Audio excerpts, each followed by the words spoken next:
Assalamualaikum warahmatullahi wabarakatuh. Jumpa kembali dengan saya Nandang Suherman di channel YouTube Nandang Suherman Number One. Kita sharing lanjutan dari obrolan kita sebelumnya. Dan kebetulan saya hari ini ada di Kota Bandung, sedang di sebuah hotel. Tidak usah disebutkan ya nama hotelnya. Tapi paling tidak ini kaitan hotel dengan APBD sangat erat. Kenapa? Karena dari hotel ini salah satu sumber pendapatan bagi pajak daerah. Ya. Dan kalau kita lihat ya APBD di Jawa Barat itu pajak daerah yang paling besar itu ada tiga jenis pajak di APBD ya. Secara umum, satu yang sudah biasa itu pajak daerah dari PBB, pajak bumi dan bangunan, dan pasti seluruh warga yang punya rumah atau tanah atau yang kontrak pasti bayar itu setiap tahun, ada PBB. Yang kedua, pajak dari penerangan jalan umum atau pajak listrik yang dibebankan di setiap daerah paling tidak 10% tuh yang dikenakan kepada seluruh warga para pengguna yang punya rekening listrik PLN 10%. Nah yang ketiga, bagi warga juga yang melakukan transaksi di bidang apa? Transaksi untuk tanah dan bangunan atau BPHTB. Nah itu tiga kelompok besar. Nah berikutnya tergantung daerahnya. Biasanya itu yang berikutnya yang paling gede bagi daerah-daerah kota, kayak kota yang saya diamini, Kota Bandung, itu pajak hotel. Apa yang diambilnya? Ya pajak yang tingkat hunian hotel, dan turunannya di dalamnya ada pajak resto. Itu gede juga tuh. Tapi kalau di kabupaten yang belum banyak hotel, belum banyak aktivitas rumah makan, itu jauh sih antara yang tiga besar itu dengan yang berikutnya. Yang berikutnya lagi ada pajak parkir. Parkir itu bagi dua, ada yang pajak yang dikelola oleh swasta, yang disediakan sarana oleh swasta, ada retribusi yang biasa kita kalau menggunakan kendaraan pribadi parkir di pinggir jalan, motor dan mobil. Itu gede juga tuh, lumayan, tergantung daerahnya. Kalau bagi daerah yang kotanya gede lumayan, bagi yang masih belum berkembang ya masih di bawah M lah, tapi ratusan juta. Nah kayak gitu. Nah saya akan sedikit saja melihat dari struktur pendapatan asli daerah, khususnya dari pajak daerah itu, yang tiga besar itu PBB, pajak penerangan jalan umum, dan BPHTB. Itu semua terkena, terutama yang dua, PBB dan pajak rekening listrik itu sebagian besar karena bertumpu kepada konsumen dan tidak harus dia melekat gitu setiap pembayaran rekening listrik 10%. Jadi Pemda ngambil pajaknya. PBB juga sama. Bahkan PBB mah cukup masif kan, sampai dikerahkan sampai ke aparat desa. Ya kan? Nah, kalau sekarang sudah lebih dipermudah. Kita bisa bayar pajak PBB yang itu di beberapa kerjasama di gerai-gerai ya. Yang mat-mat itu ada. Aplikasi juga lebih mudah. Jadi dalam rangka menghimpun pendapatan yang seperti itu dipermudah. Kalau zaman dulu mah kan susah. Kita mau bayar pajak aja dipersulit. Sarananya susah, gitu kan. Padahal itu pajak tersebut itu bisa membiayai pembangunan di daerah tersebut. Yang notabene pembangunan itu nanti balik lagi nikmatnya kepada kita. Nah, kalau kita sebagai warga sebuah kabupaten kota, sarana publiknya jelek, jangan-jangan dia pengelolaan itunya pajak-pajak atau ada bagian dari PAD-nya itu yang kurang beres, tidak transparan, atau banyak yang aus yang bocor. Nah, saya akan contohkan lah dua kabupaten, dua daerah, satu di kota, satu di kabupaten. Itu kontradiktif sangat besar antara kota Tasik dengan kabupaten Tasik.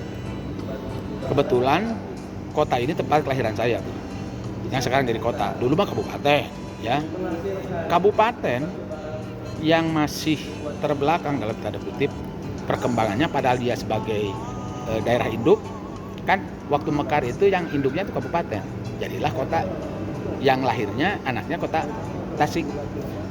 Tapi dalam perkembangan ya pendapatan asli daerahnya sekarang ini menunjukkan kemampuan ekonomi dan kemampuan warganya, kabupaten itu tertinggal jauh. Kalau hari ini kota Tasik itu PAD-nya sudah di angka sekitar 300-400 miliar, ya, atau 500 miliar kalau tidak salah, nanti dicek lah masih. Tapi kalau di kabupaten itu masih di angka 200-300 miliar.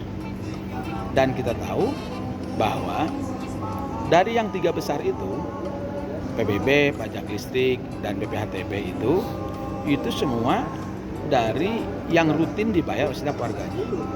Tetapi kalau dilihat dari sistem pelayanannya yang diterima oleh warganya itu sangat berbeda, jauh bisa. Dan yang dikeluhkan oleh warga sekarang ini misalkan layanan publiknya antara kota dan Tasik. Tasik lebih tertinggal, ya kan, dari sarana itu. Oleh karena itu Tasik harus terus dipencong, kabupaten maksudnya, agar itu ditingkatkan terus.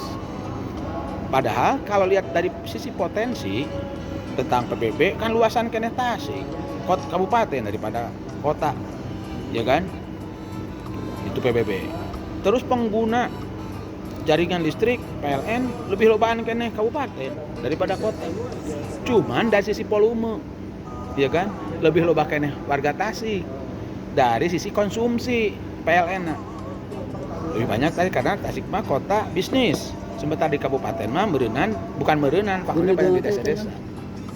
Begitu. Ya kan? Nah, yang seperti itu. Terus lagi misalnya, ya kan? Dari BPHTB transaksi jual beli tanah dan bangunan, kota Tasik lebih dinamis dibandingkan dengan kabupaten. Itu menunjukkan bahwa ekonomi di Tasik lebih maju daripada kabupaten.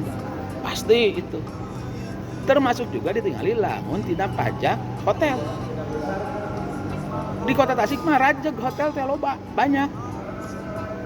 Itu indikator ciri daerah itu maju dibandingkan dengan Kabupaten Tasik. Kabupaten Tasik hotel mana sampai hari ini? Seingat saya cuma satu.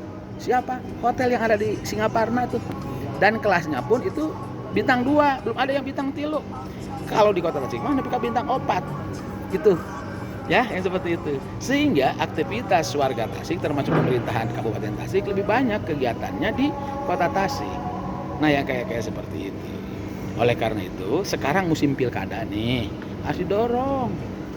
Ibu kota kabupaten teh yang Singaparna dikembangkan atuh. Ya kan, jangan sampai saya kalau ngeliwat ke Singaparna, ini teh ibu kota kabupaten atau ibu kota kecamatan. Karena tidak berkembang. Ya kan? Sementara kalau kita bandingkan, memang luasnya luasan kabupaten. Bandingkan sarana publik yang lainnya, kabupaten tertinggal. Kasihan lah. Gitu kan.